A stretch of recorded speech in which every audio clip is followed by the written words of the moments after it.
What's up, everybody? Welcome back to another video. In today's video, we're going to be talking about a cornerback for this year's draft that the Lions could potentially target. I got to shout out DoseOfDion, man, because it was actually the first time I went live on YouTube. And, guys don't know DoseOfDion. He put out a lot of good content for the Detroit Lions. Put up a poll, in the community, and I said, hey, I gave you guys a couple of options that you guys could vote on for videos that you want to see. And then I said, comment other. And a lot of people liked the draft prospect video, so I do appreciate that. Thank you. That makes me feel good. Thank you. I appreciate it. What we're going to be doing in today's video, we're going to take a look at Asante Samuel Jr., the son of Asante Samuel Sr., right? Everybody knows who Asante Samuel is, right? Come on, even I know, and I'm not even that old. I know who Asante Samuel is. The old Maddens, I remember this dude. Okay, so I know a little bit. All right, not well. I used to think that Barry Sanders played for the Patriots. I'm sorry, I didn't understand the difference there. And now I learned about Junior in this video. So today we're going to kind of go through things I like about his game, things I don't necessarily like, and how he could fit for the Lions. So we're going to dive into this draft prospect thing. This isn't necessarily a video where I'm saying this is the guy Lions need to target. It's just a breakdown on who this is, because it seems to be a fan favorite amongst a lot of teams, including the Detroit Lions. Now, his projections are to be a day 2 pick, potentially falling into the first round. For the Detroit Lions, this would probably be most likely their second round pick if they wanted to go this route. And right now, when you look at cornerback, you say to yourself, well, it honestly wouldn't hurt. It would not hurt to land cornerback. I think first-round cornerback is slightly unlikely, but it's always possible. However, I would have no issues with the Detroit Lions adding secondary help in the mid-rounds when you look at where they are right now. Now, they could still add more in free agency, but I would have no issues with it whatsoever if the Lions want to do that. And Asante Samuel Jr. could be an option because he could fill out a need for the Lions. So, coming in at 5'10", 180 to 185 pounds, we could be generous, say 185. Definitely slim build, a little bit on the shorter side, which is going to be a very big factor, and we'll get into that. As pro day, he had a 4.45 40 time, which was honestly good. I thought that helped him a little bit. I think 4.45 is really solid for a cornerback. So I was like, all right, that's pretty nice. But let's dive right into it. All right, let's just hop right into this thing. We'll go with the numbers first. Definitely improvement from year to year. Now, last season was, of course, a shorter year. But last season, he put up probably his best season statistically. On 32 targets, he only gave up 19 receptions. He had 1 touchdown allowed to 3 interceptions, while giving up the lowest pass rating in college football. Lowest in college football, 46.2. Now, clearly, maybe wasn't in the best conference, maybe didn't play the best competition week in and week out. You have games in there like Jacksonville State. You have teams in there like Louisville who didn't always pass the ball as much. But there's definitely, some solid competition in the ACC. I won't say it's bad. It's legit. There's no question. It's legit. And you can get great players out of the ACC. But he's really been a good cornerback his entire career. But he's definitely improved as his career has went on. And okay, questioning where he would fit with the Detroit Lions, even though I shouldn't really question this, it's more just, okay, what he did in college. So at college, he was an outside cornerback, and he quotes this: I feel like I'm an outside guy. I make plays on the outside. So he's like, hey, look, I'm an outside corner. And I think for him going into the draft, that's kind of the way you want to really push yourself, because everybody questions his size. Well, he's only 5'10", he's only 180. That's really small for an outside cornerback. It didn't seem to give him fits all the time at college. It could, but not all the time. But it's definitely questions that teams will have. So for him, he wants to push back, hey, I'm an outside guy. That's where my plays. That's where I make my plays. But for the Detroit Lions, it's okay to be able to play slot as well, because Detroit's coming in saying, okay, hey, look, played more outside, definitely played a lot more outside, and we can use him there. But at times, pushing him in the slot would not be an issue. And it kind of gives me similar vibes to a Troy Hill, who is someone I thought the Lions could target this offseason. They didn't go that route, but I think I see similar vibes there. 2019, he actually played over 100 snaps in the slot. Not bad. Last season, though, 466 of his snaps came on the outside. So he's definitely an outside guy. That's where they used him the majority of the time. But he showed his ability to play in the slot. And some people think he'll be pigeonholed into that the next level. I don't think he will, because there's talent here.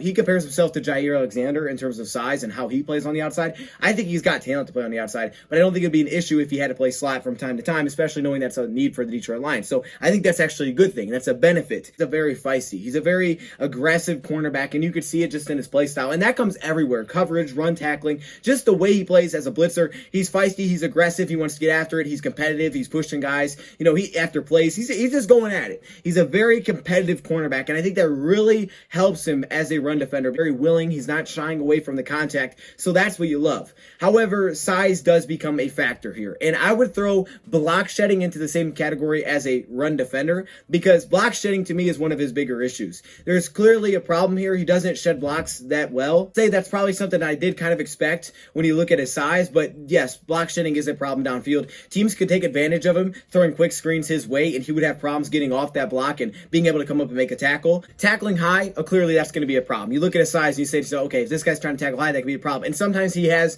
tendencies to get very high and kind of throw himself at receivers, and that can be a big issue. You get him trying to tackle high, and there's a problem there. He's not bringing guys down like you want him to. But that's expected. I mean, a lot of corners are like that, and he's just not that big of a guy, so it's expected. He's a solid tackler when he's able to get low, when he's able to kind of fly off and make tackles when he's in open space. He's an actually pretty reliable open space tackler, and I like that. I could trust this guy in open space. It's just, can he get off a block? Can he make a tackle? And does he have the ability to continue to tell himself stay low and wrap up? In space, for sure. But there will definitely be questions about his size, and he just needs to make sure that he's staying low. And I would say, honestly, he could learn a little bit from Okudah in this tremendous run-stopping corner. So he's good at it, but he just has to tell himself to stay consistent with it, and clearly he has to understand what his limits are with that. I think this play kind of sums it up all in a nutshell here. So I want to show you guys this. He's number 26 here. They're going to throw a screen his way. Now you can see that physically he's not able to get off the block, but he's so aggressive and so feisty with it. He actually draws a face mask here. You can see this. The receiver's trying to hold him off. Receiver thinks he did a good job, but he's so aggressive that he actually forced him to grab his face mask. Movement, fluidity, all that kind of stuff, backpedals. I think he's got it down. The guy's usually a very fluid cornerback with some hiccups in footwork. You can see it's kind of just looks a little janky there. Okay, so janky is a word of extreme poor or unreliable quality. All right, it made sense. I'm happy. I didn't know if that actually made sense, but it's informal. But I guess that fits. I am wearing a taco shirt. Maybe is it Fancy Shirt Friday? Hold on. No. All right, it's taco shirt day, so janky applies. It's like, okay, this doesn't look right. But for the most part, very fluid corner, really moves well. I mean, his back pedal, it just does it with ease. It's a coverage guy. I think the thing that people love about him best is that as a read and react, know where to be, put yourself in the right situation to be a ball hawk. He's better than a lot of corners you're going to find in this. Now, there's money guys that I have to go watch, and I have to study a lot more, but you could just tell that he's going to be one of the best, and most people say it, because he's really, really nice at just being in the right spot. He finds a way to be in the right position consistently, and it's like he just seems to be ahead of offenses at times, and it's something that clearly, it's in his instincts, his genes, it's something. This guy does a great job of seeing the field where to be, whether that's in zone coverage or even man coverage, and that's why he's such a ball hawk, because he gets himself in situations where there's times where they'll throw picks to him, he's just sitting there waiting. And you'll see it before the snap where he'll jump on plays early and he'll be there, and by the time the quarterback looks that way and throws it, he's just standing there and he catches it. And it's not even contested, he's just right there for the interception. You see that multiple times. Zone coverage, now here's the difficulty. It was difficult for me to find film, with Asante Samuel Jr., and it's very difficult to find all 22 film for college football. So for me, cornerbacks can be difficult to really see what's going on there, where the issues are, zone coverage, is he in the right spot, is he in the right position, is he taking on his responsibility, does he look lost? That stuff can be difficult, so I have to kind of lean on what the scouts are saying. Scouts have knocked his zone coverage. It's something that needs to be improved, but I can tell you this, Florida State was not afraid to run zone coverage, and it seemed as if cover 3 was something that they were very willing to do. So he's definitely experienced running a lot of zone coverage, but it's something that people have knocked that needs to improve. Man-to-man coverage, that's where he seemingly thrives. And this is why he definitely could be a scheme fit for the Lions, is because as a Detroit Lions defense, I expect them to run a lot of man-to-man defense next season. And that's where he seemingly is at his best, is a man-to-man coverage guy. Like I said, he's very fluid with his hips, turns around really well. Sometimes he will get a little eager and, flip his hips a little bit too quickly, but he's very smooth. One of my favorite parts about his coverage is that he is just shoots down like a missile. I said he's an aggressive, feisty player, and that can help and aid him as a tackler, but it really shows up in coverage. The guy will jump down on routes, and he does it better than a lot of guys I've seen. Sag off and shoot his way down super quickly, and he'll just jump on routes and completely disrupt them, maybe get a pass breakup, or at least be there to make the tackle very quickly. So not afraid to go up and press. Now, again, you would think the size is definitely an issue here, but he'll go up and press. He'll be physical. That could be an issue at the next level. It could definitely be something he struggles with, because some receivers in college, they didn't have the size to take advantage of that. But like I said, he didn't let that be an issue for him in college. He said, hey, I'm going to go press when I want to press. I'll sag off when I want to sag off. Limit himself because of his size, which is awesome. Of recognizing it, shooting down, making a play on the football. His pass breakup rate is incredible. His lowest was just under 20%. The playmaker. He's a ball hawking corner, which isn't always the easiest to come by. Guys that can make plays as cornerbacks. And like I said, that's probably my favorite thing, is you could just see the aggressiveness, the aggressive nature that he brings, the feistiness, and it shows off on that jumping down on routes, being aggressive.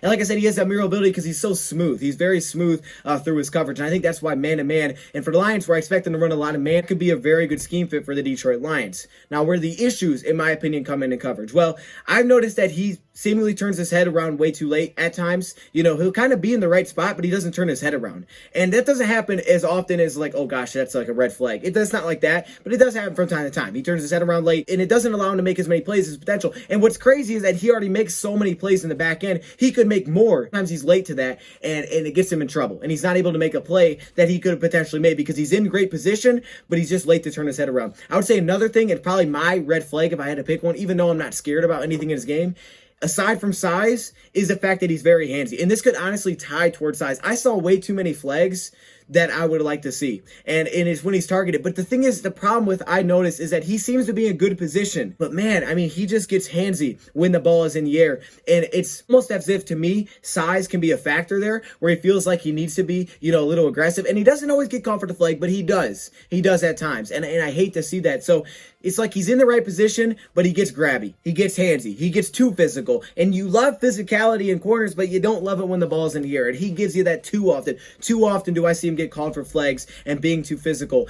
Great positioning, all coverage, snap long, and he could put himself in a really good spot. He keeps up, mirrors the receiver. Then all of a sudden, you know, he's working his way down the route, and he's kind of out physical by receivers, and he's just kind of put out of position because they're just too big for him to keep up with. He's nice at attacking the ball 50-50, going at it, being really great at point of attack, fighting for the football, but you can clearly see that size can be an issue, and it can be. It's not a red flag, but it can be an issue. I think he has clearly the talent. He sees the field so well. I mean, his field vision is incredible. He's very fluid. He just sees everything. His size is going to be a question mark. And if that does somewhat limit him to a slot role, I'm okay with that for the Lions because I need a slot corner anyways. Now, speed is also something I must throw in here. Okay, speed is not the best. It's good, but it's not great. The question will be, you know, what are you drafting here? Now, I don't think you always draft strictly slot corners, but I think sometimes you get guys that can do both, and that's why I compare him to Hill. Now, you could look for a little bit of a quicker player here. That's something that, you know, he may not necessarily be able to improve extremely well, but he can make up for it because he's usually ahead of things. The question will be, is he able to do that at the next level? You know, I think it can make him adjust fast, but will he be able to be that kind of player at the next level? You want to believe that he definitely can. Now, I think what could help him playing slot is that he's very physical. So you can blitz him, but he's also very willing as a tackler. So he'll get in the box. He'll make tackles. You know he'll try. It's just about finding that consistency there because size will be an issue. But sometimes it can be better at slot because you're not going against usually the biggest slots. Unless you get those rare matchups of an Anquan Bolden at slot, then you can put him at a different spot. You can line him at outside. You know, you can just kind of go based on matchups. And I think he has the ability to mirror to different positions from the talent that I've seen as a coverage player. That closing burst is good, but it's not as great as you love it. I think for me, speed, it's good, not great. 4.45, I think, was a strong time for him to clock in his 40-yard time, so I do like that. If you compare it to a guy like Brian Poole, he ran a 4.540, and he's looked at as maybe the best slot in the league. So it's not a bad time. Clearly, size can be an issue, especially on the perimeter, and you're going to get matchups where he's got guys that are simply too big for him. Maybe the occasions where you have to say, okay, Omani, take this role for us, right? Okuda, take this role for us, and you are going to cover someone that's a little bit shorter. I think he has that ability to kind of go around, take different matchups on. He's a good corner that has playmaking in his background, that sees the field better than a lot of cornerbacks will. He's got solid speed. The size is a question. He does get a little bit too grabby. Block shedding is a problem as a run defender, and he kind of jumps into guys, and that's where you see missed tackles. So I think for me, it's just about staying disciplined in those areas. Is there things you can build off here? Of course, because he seems like that type of player where cornerbacks looked any time they developed any time in the league to figure out everything, and the game can be very fast. I think he has a good shot of really adjusting quickly because he sees the game ahead of time. It's almost like he's just in front of people. Like he just knows what to expect. And that could come from great film study. I don't know what it is. He believes he's the best corner in this draft. You love the confidence. That's just kind of the aura you get off from watching him play. And I love that with my corners. Best pass rating allowed. You can back it up statistically and say, hey, yeah, I am the best, and here's why. You know, so I love that. There's more guys that I need to watch. His strengths tell me that he could adjust faster than some corners can. There are going to be some limits to the game. He's not going to get taller. You know, he can get a little bit bigger, and that could help him against physical receivers, but he's not going to get taller. And some guys can do really well with that. And I think he has a talent to play on the outside. But again, if that meant that in certain matchups you had to say, okay, this is not the game that we're going to play as much on the outside, we're going to have to play at slot, I'm perfectly fine with that. And look, just two solid outside corners isn't enough in the NFL. You know, I mean, injuries happen, but you also have to be deep. You have to be deep at corners. Corners can be one of the biggest questions for the Lions, and they need to develop guys anyways. Love the fact that he finds a way to come up with interceptions, finds a way to come up with pass breakups. I mean, at a high level, and you love that because Lions don't really have playmakers in the back end that are proven right now, and you love to see that more consistently. I think one of his best games came against North Carolina where he was isolated against Brown. I mean, that was his matchup. Going on one with this guy. And some receptions, 4 receptions for 56 yards, but he did a nice job with some pass deflections. He had one in the end zone. He made some big plays there, and he really just, was able to hold his own, and that's big. To being able to hold your own on an island is huge, and you love to see that. It's on an island. I mean, he did. Like, go watch when they're making this comeback attempt, okay? North Carolina's down big, down 24 points. Watch them try to make this comeback attempt, and just watch the fact that really, Howell just doesn't target him at all. He looks that way many times, starts the way, just goes the other way. I mean, the last 3 possessions, I don't even think he threw his way one time. He didn't throw towards his guy one time. And he was the guy that's taking him out. Without, that safety up over top, he just held his own. Right off the snap, clean release, and he was with him every time. And they were trying to get that shot. Looked that way, never took the shot on him.